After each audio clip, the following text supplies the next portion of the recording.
Hello, our names are Isabel Estes, Mason Jandrew, Joshua Estes, and we come from the Lower Sioux tribe. We made this film to bring awareness and bring back the culture we once had. We interviewed some of our tribal elders to give us some teachings that they had and tell us how it was like growing up. Thank you to the elders, and please enjoy. When we went to boarding school, we were always told that we were wrong. Our language wasn't right, so we learned English. Our houses weren't right because we lived in teepees, and that we had, in order to be somebody, we had to live in a house. The way we dressed, our buckskins, they weren't right. We were called wrong. Everything we did was wrong. Our religion wasn't right. They said that we were heathens.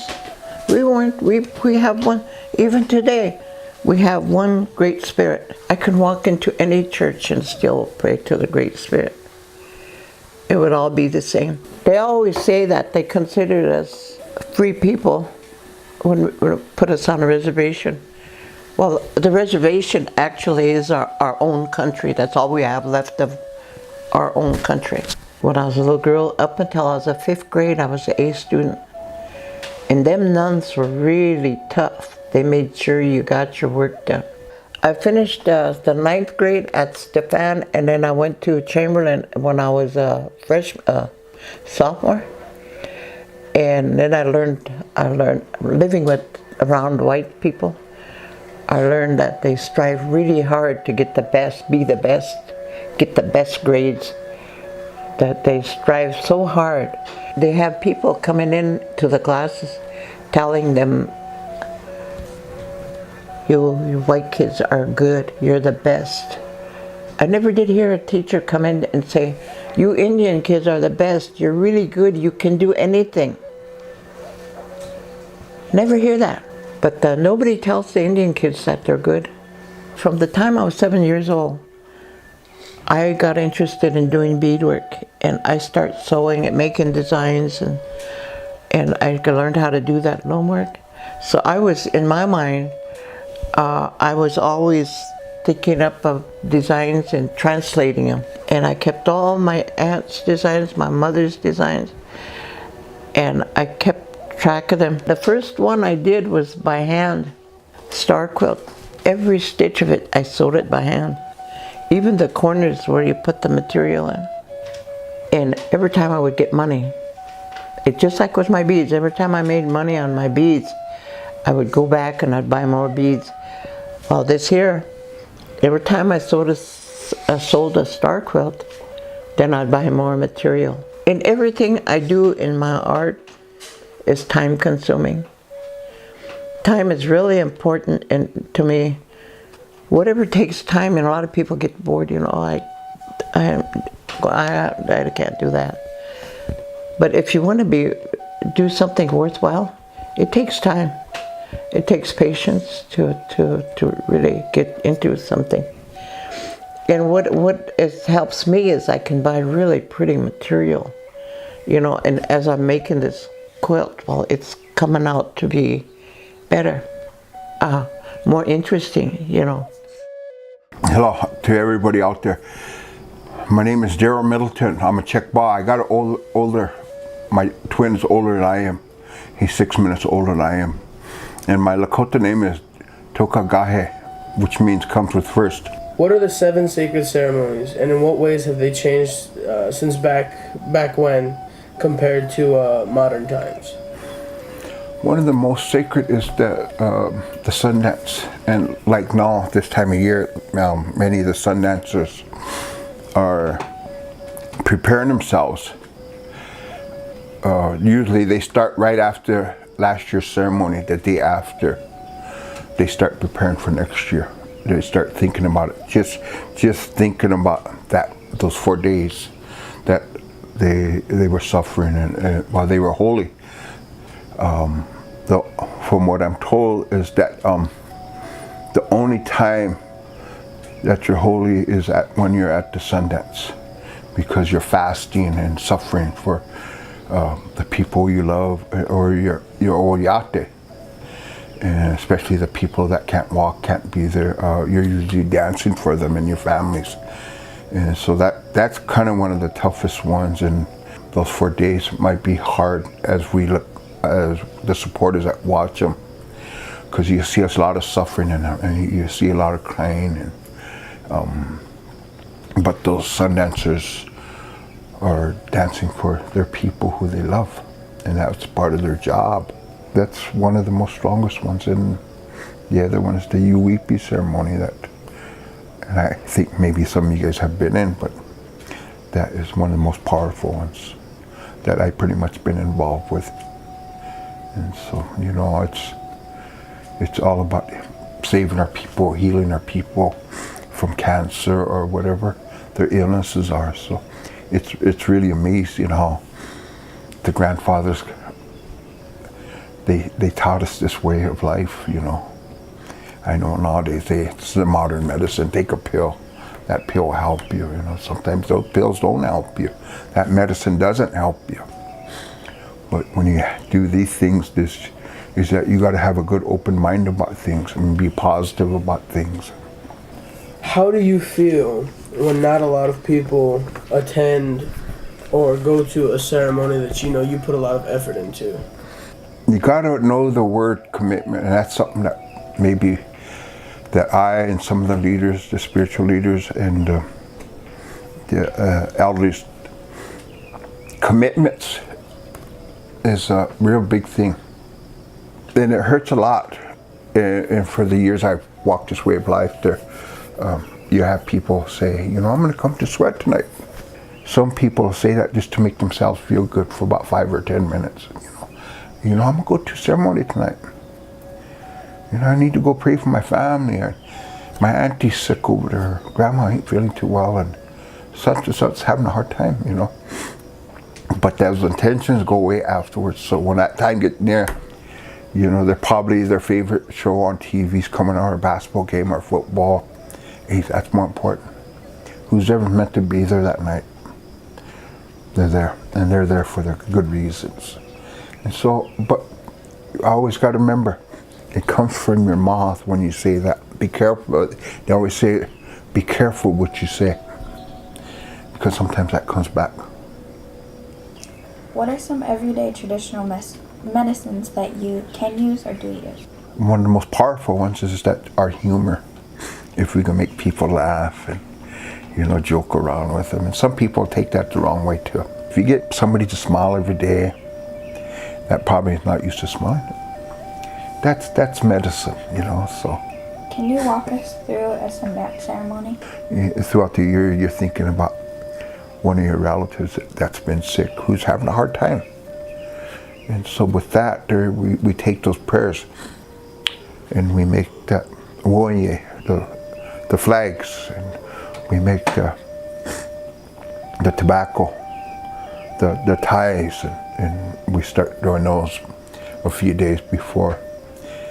But we travel to Pine Ridge and we stay a week down there. And it's always good to come home, but it's always good to be there too.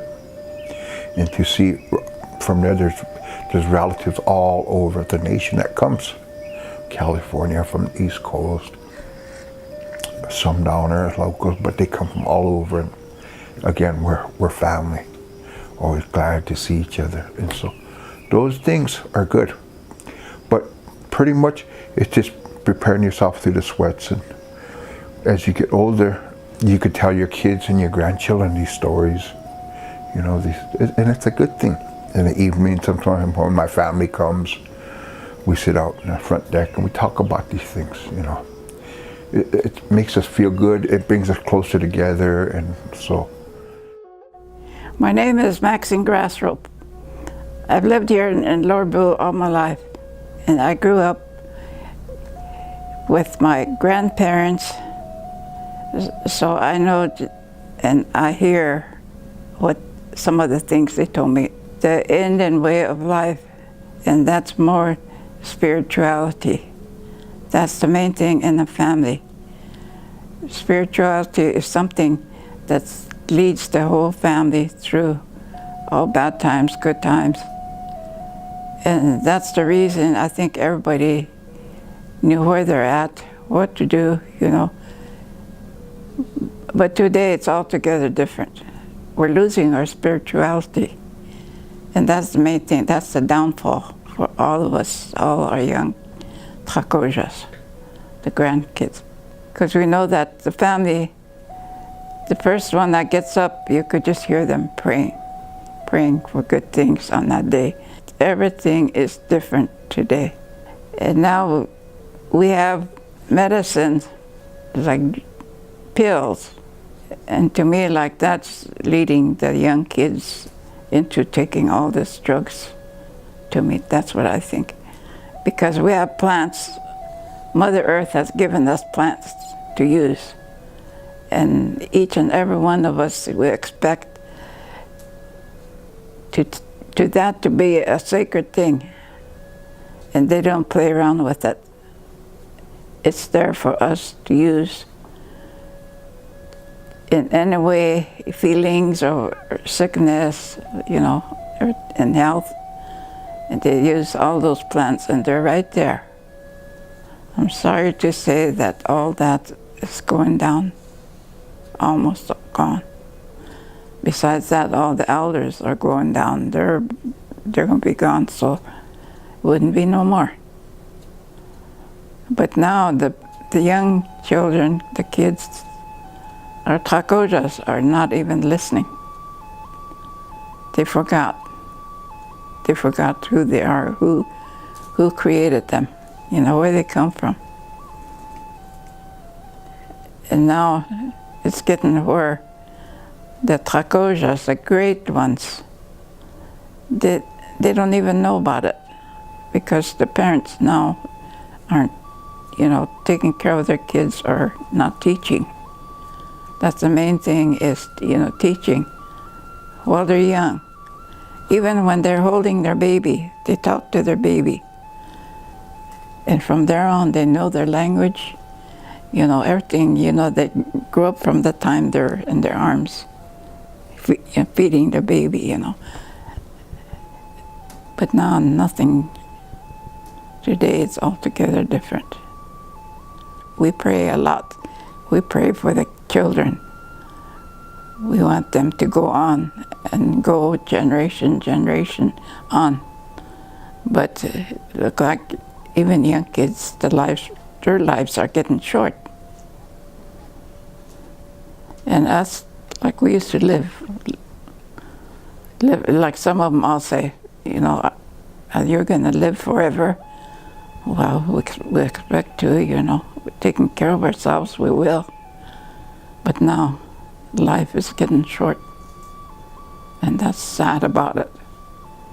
These young kids are not thinking, they're not listening, and they don't even try to, like in cultural ways they say, but they just look the other way. And there's so much good. If they would just listen, at least one word, you know, we can go on. Back in 1949, all of a sudden I got sick, and here they said I had tuberculosis. And that's when, well, I was married then, and my husband got a medicine man that came and had prayers. And so then he gave me the medicine. And he said that I would eventually get well, but it's going to take time. In the meantime, social service sent me to a sanitarium in Rapid City. And they said my lungs were really bad off, and they wanted to do surgery right away. And here, like 2 months, my lungs were all cleared up, and there was no scar, no such thing. And that's what the medicine gave me. It worked. And I didn't have to have surgery. So that medicine really helped. It cured me. Yani washte, wocheke washte winhemia, now English is Shirley Crane. It's a good day to be here today and greet you with a warm handshake and a good heart. What are the 7 Lakota values, and what do they mean to you, personally? Personally, all those values are, to me, they've lived they used to live them. You lived them. And all about respect, fortitude, bravery, courage, humility, spirituality. All those things are very important to us, and it all evolves into one thing which adds up to respect. Because I feel if you respect yourself, your mind, your heart, your body, you have no problems in life. The very first ceremony I attended was in the Inipi, the sweat lodge, at Noah Grassrope's. He tells you the ground rules, and one of the things I remember him saying is that when we pray, we're in a circle, and when we pray, while you are in here, we don't want to break that prayer, so we stay in here. We sit in here and we pray until it's over with. And there are songs that go with it, the opening songs and the Chanupa songs and closing songs and Thanksgiving songs and thank you songs and then the closing songs. So that was a good beginning for me in that way, because little did I know it, but it was. And what's your favorite traditional dish? mine is, I like tripe. That's a lot of work, you know, to clean it initially, but anymore it's done differently. It's really so clean, everyone likes it. Also I like wasna. I never get tired of eating that. Can you maybe explain to us what tripe and wasna are made up of? Tripe comes from the buffalo or the beef. Wasna, you can make, there's several ways to make that. Cornmeal wasna with raisins and sugar. Some people today, they use vegetable oil, but like I said before, we used kidney fat, or they call it tallow, to hold it together. And then there's the dried beef. If you get some deer's good. And get the hind quarter and slice it up and dry it. Hang it to dry. When it's dried, and you store it in an airtight container or a sack, cheesecloth sack, and you would, when it comes times to need it, then you just like chop it up, and preferably dried patties, cherry patties. Then you just break them up, and you can put your tallow in there, little cornmeal, or without cornmeal, either way, and mix it together. Is there any message whatsoever that you want to leave to the younger generations, you know, the youth or the younger adults? For all the young adults and young people, if you know who you are, if you know about yourself, and if you love yourself and forgive yourself, you will go a long way, because by forgiving and loving yourself, you are able to respect, and it will come naturally to you, everything in life, because you know yourself, you know who you are, you know where you come from. And as Lakota people, we all have our ancestors, and that's our history, and we are proud of our history. Modernized times, technology, world, you really need to get your education to help yourself, because we no longer live in teepees, we no longer cook outside, we no longer hunt or go out getting our natural stuff like we used to all the time. That was a way of life. But in this time, we have to remember to get your education and to balance that life between the Wasichila world and the Lakota world. There's a balance there. It'll work out for you, and you'll know it. Because again, I was always told that when you pray, pray from your heart. When you do something for anyone, do it from your heart. My name's Lakota George Estes. I'm an enrolled member of this tribe for 67 years, and I'm proud of where I came from and where I'm going. What first sparked your interest for making flutes? My grandfather, both grandparents were flute makers, Reuben Estes as well as Henry Goodface. But I didn't know my grandparents made flutes when I was 7 years old. He came to me and he said, I want you to make a flute. But he gave me a hard piece of wood. It took me, 3 months to make the flute. Didn't play, but it looked like a flute. And I finished it, and then he gave me a piece of cedar. Then I made a flute out of look like a bird. But when I loved living with my grandparents. Because when I was 6 years old, they took me to a lot of ceremonies. I seen a lot of things that are happening now that came true, you know. What ceremonial medicines can we find throughout our community growing wild that you know of? Sage, sweet grass, that I know so far, but most of the stuff that we got a long time ago is all flooded out now by the Missouri River, so we have to get our traditional flowers and plants back, you know. Can you maybe tell us what traditional ceremony you first attended and how the experience was for you? I think I was only 6 years old. I went to sweat ceremony. And it was hot, I tell you. I thought I was going to crawl out of my skin. But as I got older, I learned to tolerate that. But going to a ceremony in the sweat was just like being reborn. And as you go into ceremonies, for me personally, when I go on there, I felt like I'm spinning around like this, all curled up, spinning. And as I got older, the medicine became stronger and I became like a CD disc flying in the air. And as you get older, that changes to where no place and time, there's no such thing as time or space, but you're there, you're getting things done. When I was doing this, I had to go through a lot of ceremonies, and the old people would call these chanupas.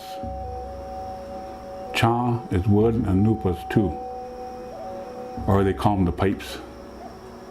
I'll be playing a flute for somebody and the elder person come up to you, oh, that's beautiful pipes.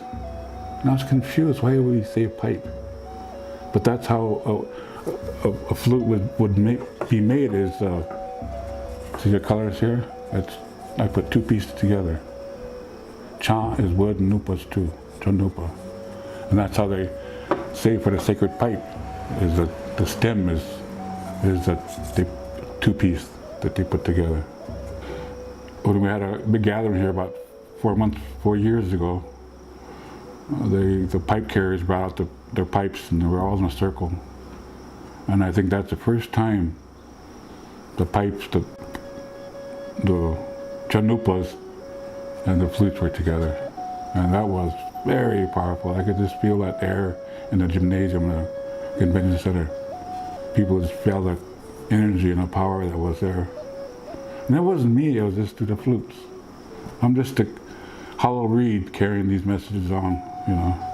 Can you maybe show us your favorite piece of artwork that you have here and explain it a little?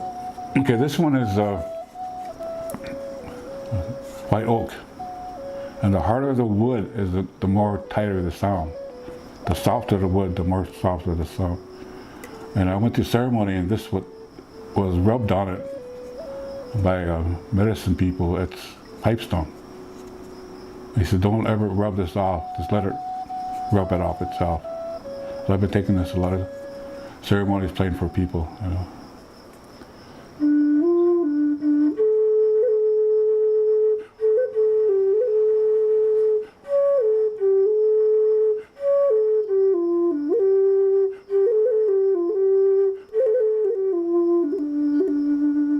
That's a low-range flute, and these are the high-range flute because the smaller the hole, the higher the pitch. This here one was made for me by I think a Maya Indian. When I was performing at Crazy Horse, he came to me and he says, I got something for you. So we went out in this car, and he had a pure white piece of cloth. He opened it up. He said, this is what I made for you. He said, I know you make flutes, but I seen you in my dreams. He said, and I wanted to make this for you. So I came all over here. He said, so this is a clay made from the ceremony ground that they prayed on in Aztec. But it's a picture of a fruit bat. People think it's a turtle, well, it's a fruit bat. But it has a very high strong volume. It amazes me that how this can play this loud.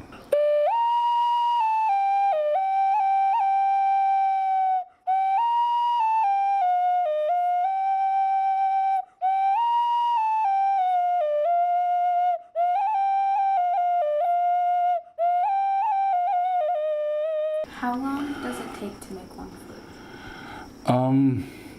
If I really push myself, it takes me about 3 hours. If it's real nice hot out, it dries fast, it takes about 3 hours. But doing people requesting more flutes from different vendors, I spend maybe all day just cutting the piece of wood out, let it dry. The next day glue them all, and next day grout them all and put holes in. But since my son Toka is here, it helps me out a lot and cutting down finishing the flutes and everything. And these are the bird fetishes that we make. Who taught you how to originally play the flute? Or did you have to learn on your own? I taught myself. That's the best way to learn. Learn, you know, go out by yourself, go out in the field or out in the hills, and everybody has their own song. Everybody has their own song, and a lot of times I meet people and they say, "Well, I got a song here. I got a song here," and they grab it.